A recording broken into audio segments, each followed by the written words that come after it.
It's a beautiful May morning in Paharniceni, a tiny village in Moldova around 25 kilometers from the capital, Chisinau. Despite the rough, poor landscape, with its peasants and shepherds, the modest dwellings and unsurfaced roads, beneath a gleaming sky they're transformed into a picture from the past.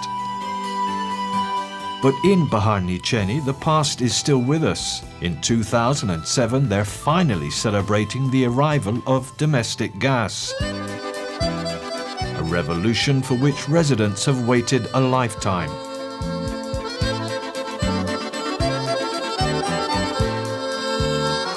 One of those responsible for its arrival is Vlad Gutsun, the owner of a flourishing car repair shop, who partly financed the operation.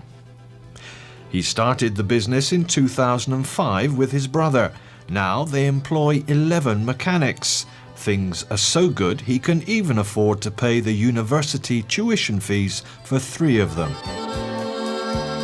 All of this is thanks to a grant from the World Bank and Japan's Social Development Fund, as part of an agreement signed with the government of Moldova in 2004 to finance youth business projects aimed at boosting development and reducing economic migration.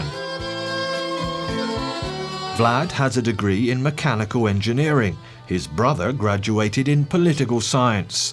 Despite their qualifications, neither could find work until they heard of the World Bank project. With no repair shop for miles around, they applied for backing and turned themselves into mechanics. To $1,000 of savings, they added a grant of $5,000 and a loan of $4,000 from the World Bank. They opened the repair shop and then quickly doubled it in size. 60% of the people from this village have left to find work abroad, either in Russia or in Europe, Vlad explains. It could have happened to him. He's not only managed to stay, but has been able to give jobs to 11 other people who in turn have not been forced to leave. Perhaps international funds can help stem the tide of migration. Much more must still be done. 35-year-old Viorel Turcan is one of the mechanics. He also has to take care of his 2 children because his wife works as a farm labourer in Cyprus.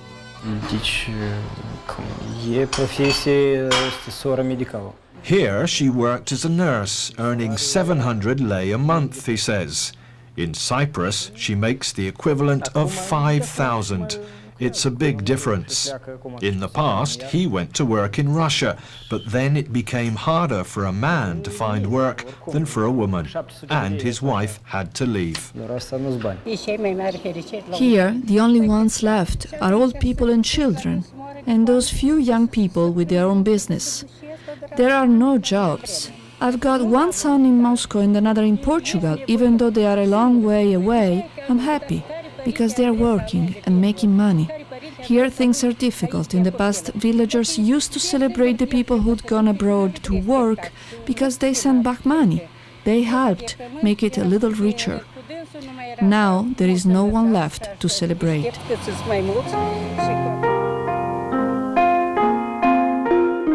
Minodora Ursu leaves, and we set off again across a nation with more than 4 million inhabitants, where just over 20% of the population lives on $2 a day. The unemployment rate has climbed to 8%. The birth rate has dropped to below 0. 40% of all Moldovans depend on money from relatives working abroad. In 2006, it amounted to $855 million, a third of the country's gross domestic product. No other European country receives more from its migrant workers. No other European country is poorer than Moldova. 100,000 migrant workers left the country in 1999. That figure became 500,000 in 2004, and the numbers continue to rise. Of course, it means much needed income, but it also means the splitting up of families, an increase in the divorce rate, and above all, thousands and thousands of abandoned children. 1 in 5 children in Moldova has at least one parent working abroad. Their health suffers, so does their schoolwork.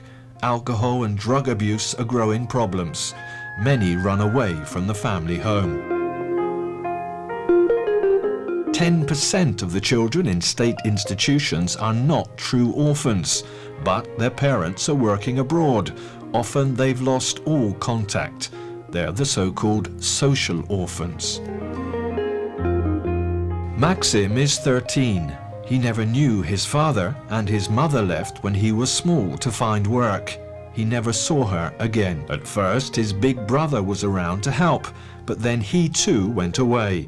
Maxim dreams of finding him again, of finding a job, and perhaps even of having his own PC. Computer, notebook. The children at the Impulse Youth Center at Cahul in southern Moldova have got computers. Thanks to a $7,000 grant from the World Bank, help from other international organizations like UNICEF and Italy's foreign aid program, which helped restore the building. The kids come here to use the internet, to meet up and to organize charity projects involving all the other youngsters who are still out on the street. I found this place by chance, but I've made some nice friends here. Together we have organized courses for kids who have dropped out of school. Now some have started studying again, others have found jobs. Alla is 17 and has already got some very clear ideas. To tell you the truth, when I was small and used to hear that the grown-ups who migrated had become rich, I used to dream too of leaving Moldova.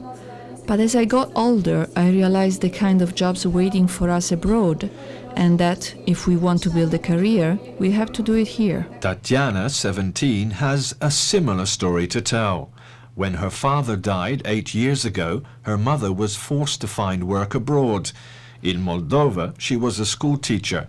In Milan, she works as a maid. Tatiana has seen her twice in the last 6 years. I would prefer to be poorer and have my mother here with me. She calls me every week, but I miss her so much. I understand. She had 2 children to support, that's why she went away. Now she wants me to join her, so I can study at university in Italy. But I want to stay here, where I've got better prospects, I know the language, I've got friends, and here at the center, my days are always full.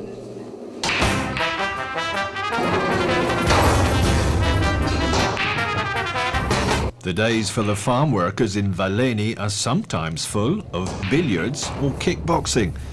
The village has got no running water, and the most common form of transport is still the cart. But since 2005, the 3,000 inhabitants, for the most part farm labourers and shepherds, have been able to enjoy the facilities of a new sports centre. It was all the idea of Viorica, a 26-year-old economy graduate, who believed the hard-working locals also needed a bit of fun. Viorica had $600 in savings. The World Bank gave her another $3,000, and she also got a $2,000 loan. She's eternally grateful. I